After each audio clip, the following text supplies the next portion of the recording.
Guys! Did you guys know about the bony-eared assfish? Because if not, you are gonna learn today. I am so excited about this thing that you are getting a whole bonus mini episode just for it. I heard about this magnificent creature from a friend, and guys, I am in love. Imagine an eel, and taper off the tail so that its body is all fat, but the tail is thin and pointy. Then make it shorter, somewhere around a foot or about 30 centimeters in length. Kinda looks like a weird tadpole at this point, right? Now imagine spines like a neck frill pointing out of its gills, like right behind the eyes, kinda like the frill of a dragon.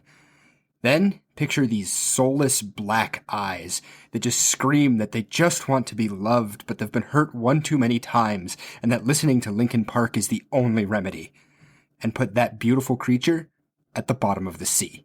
You just pictured yourself the bony-eared assfish, or Acanthonus armatus, first of his name. I don't even say that as a joke either. So far it is the only known member of its whole genus. And think about that, too. The bony-eared assfish is its real, honest-to-goodness official common name. The name literally had to pass nomenclature committees, and it did.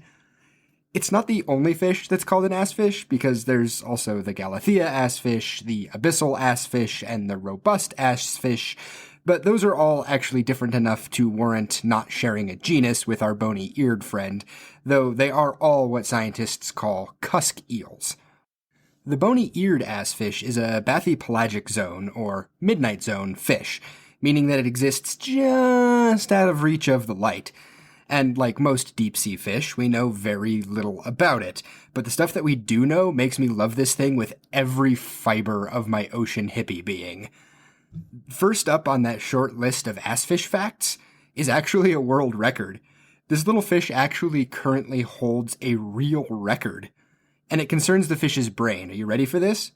The bony-eared assfish has the lowest recorded brain mass to body mass ratio of all vertebrate animals. Now, it's easy to assume that the small brain, big body ratio means that the animal is dumb as bricks, but what do we not do in science? Jump to conclusions based on one piece of data. That's right, assuming the assfish is dumb is not a valid conclusion from this data alone. Across the animal kingdom, we actually see that sheer brain to body mass ratio is not a super accurate predictor of an animal's intelligence, and to be honest, we still have a pretty nebulous grasp on what intelligence actually means anyway. But still, are you not endeared? The mere fact alone that this thing has such a tiny brain makes me love it so much more. Even more hilarious is the fact that this tiny brain makes for a sizable amount of cranium space. But does that mean this fish is empty-headed? Oh, abso-freaking-lutely not. It actually fills that empty space in its skull with, and, oh god, where's the scientific term here?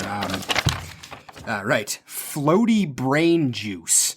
Oh, wait, sorry, I meant cranial fluid. I always get those two mixed up. It is true, though, so get this. Fish have really great buoyancy, right? They can not only dart side to side, but they can control their height in the water column with enough ease to make any dive master seethe with jealousy. In most bony fish, this is due to a swim bladder. That's this specialized organ that they have within themselves that can actually be inflated and deflated with gas, much like how scuba divers use their buoyancy control vests to control their own buoyancy while underwater. But, the assfish doesn't actually have a swim bladder. A paper in 1978 found that, instead of an internal swim bladder to regulate buoyancy, instead it actually might fill the empty space within its cranium with a fluid that provides static lift to the fish. So it stands to reason, then, that by regulating this floaty brain juice, the fish can actually help control its lift in the water. Like, I have heard of airheaded, but this is absolutely next level. And if you thought that having world record holding small brain and using floaty brain juice for buoyancy control was enough bony-eared assfish facts for one day, then you thought like an idiot, because it is also theorized that this fish might also have super senses. Observations on the brain anatomy from a 1987 paper stated that the fish might have particularly strong senses when it comes to detecting movement, pressure, vibration, or sound in the surrounding water.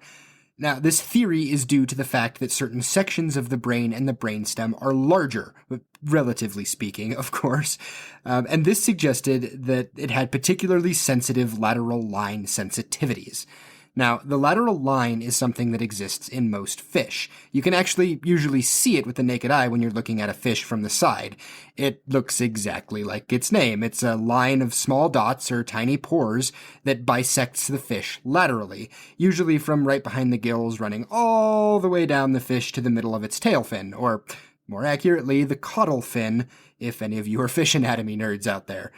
The lateral line is not just a fashion statement, it's actually a series of sensory organs. Kind of like our eyes see, our nose smells, or our skin feels, the lateral line helps give fish their senses, and they are super senses, as the lateral line is linked to sensing movement, vibration, and pressure, and some species specialize it further to be able to perceive electricity in the water. The paper noted that pertinent areas of the brainstem and cerebellum are large. This observation suggests that the fish's lateral line and vestibular senses are particularly acute. So, fish already have super senses because of the lateral line, but the ass fish has super senses. The paper also noted an observation of heavy saccular otoliths in the animal's cranial cavity.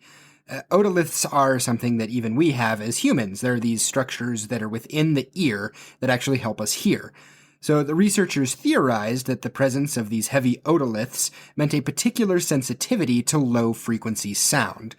I don't know about you, but I can barely hear somebody who's talking to me in a crowded bar, and this thing can perceive sounds that my brain can't even fathom. Who has the small, smooth brain now? All of this puts together for a theory on how the animal lives and hunts. The 1987 paper was really all I could find on the subject, but it does seem to point to a low-energy lifestyle of hovering calmly above the sea floor and then striking to feed on prey living in the seafloor muck.